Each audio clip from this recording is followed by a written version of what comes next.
So if you don't hate any Jews, what do you like about them? I like a lot of things about them. I think they're funny. I think they're smart. I think that they're pretty remarkable people. And as Christians, especially as Catholics, we say they're remarkable. And this has been adjudicated in Catholic doctrine for thousands of years. We say that they're a witness people. And so we actually, there's provisions inside of Catholic doctrine that says we need to give them special protections.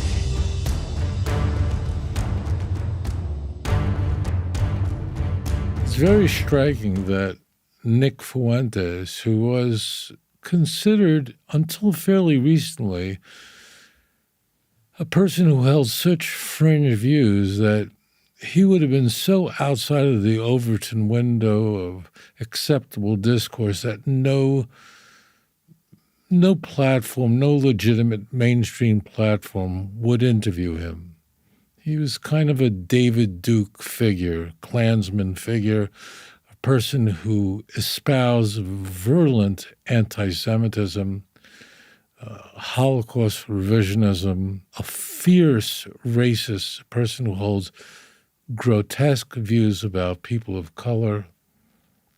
Ordinarily, people don't pay attention to folks like that. It's kind of a sideshow.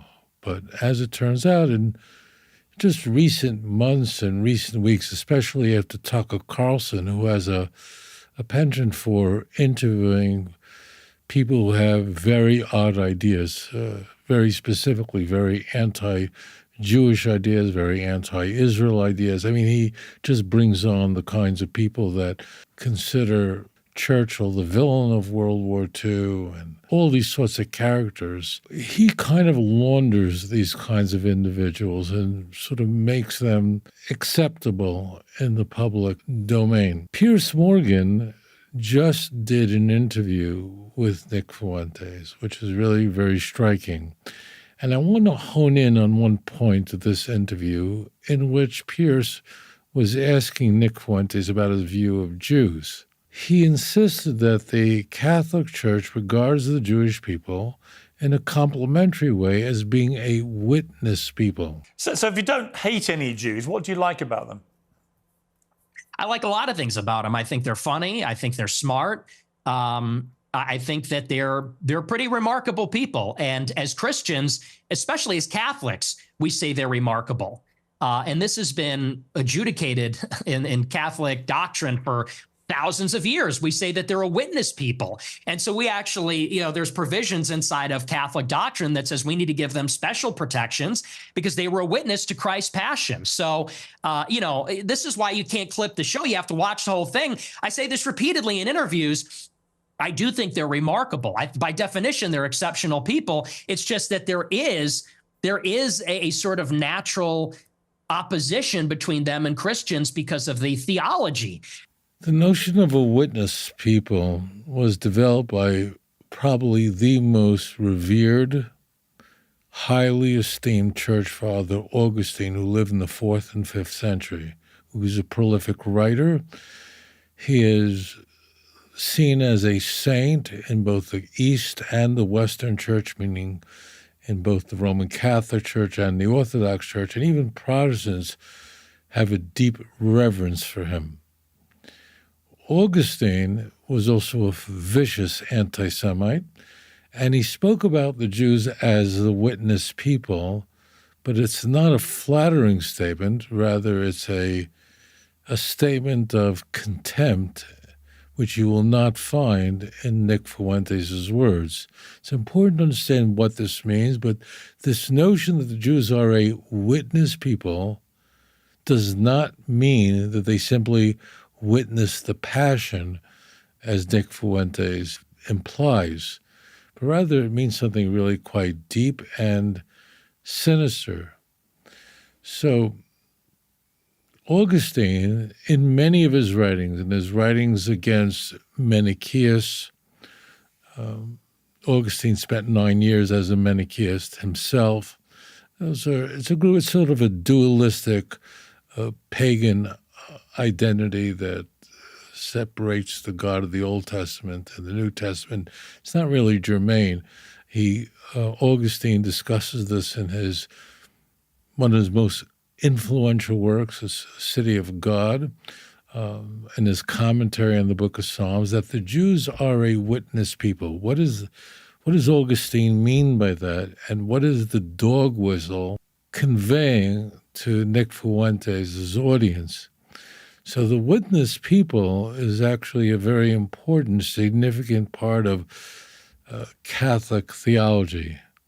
Because of the Jewish people not only witness Jesus' death, but took part in maligning Jesus and his crucifixion. After all, the passion narratives in all four Gospels portray Pontius Pilate as uninterested in crucifying Jesus, but the Jews insisted that Pontius Pilate crucify Jesus.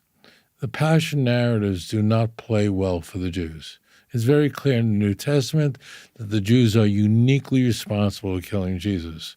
And you could see that explicitly in all the Gospels.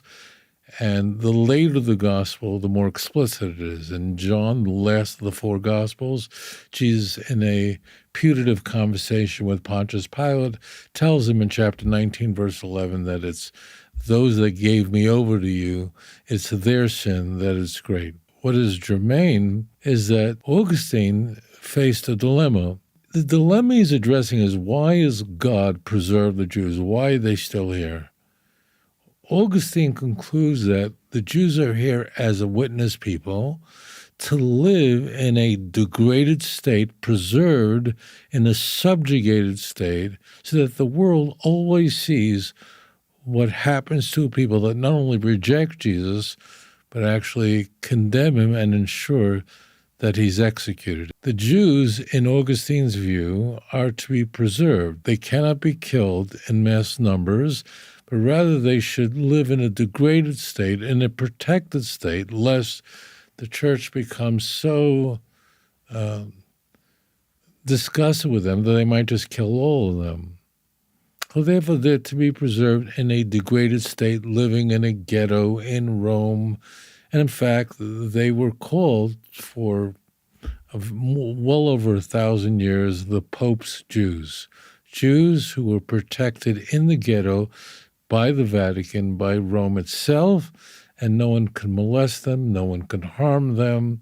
So the idea that the Jews are a witness people is not, as Nick Fuentes suggests, is some sort of a compliment about the Jews, statement that the Jews are special in a good way, but rather the Jews are uniquely deplorable, and therefore they have to be preserved as witnesses. Witnesses to what? This is what happens to a people who kill Jesus, who curse him, who detest him. In fact, in 1943, when the Nazis came to Rome and carried off well over 1,000 Jews, right under the eye of the Vatican, right under the eye of Pope Pius XII, 1,259 Jews were taken that Saturday morning in Rome. There was objection posed within the church, murmuring going on, because after all, these Jews who lived in the ghetto, they were the Pope's Jews. They're supposed to be protected. Pius XII said nothing. He was completely silent as the Jews were taken away on that horrific Saturday. Only 16 of them survived. 15 men, 1 woman survived World War II. The key point is the Vatican was silent, but many Catholics said, wait, what the Nazis are doing, what the Gestapo is doing in Rome, goes against, opposes Augustine's theology on the Jews being a witness people. Imagine that. Imagine this murmuring among Catholics stating that allowing the Germans to take away more than 1,000 Jews, meaning destroying the Jewish population in the ghetto, that would go against, that is opposed by the teachings of the most revered church father, St. Augustine. Pius XII was silent, and well over 1,000 Jews from Rome were murdered by the Nazis. That's the real story of the witness people. It's not a positive one. It's not one that portrays the Jews as a special people. In a positive way, it's quite the opposite. The Jews, in Augustine's view, were condemned to live in a degraded state throughout time so everyone could gaze upon what happens to people that rejected Jesus, or worse, that actually killed him. Now we can understand the sophistry and hatred of Nick Fuentes.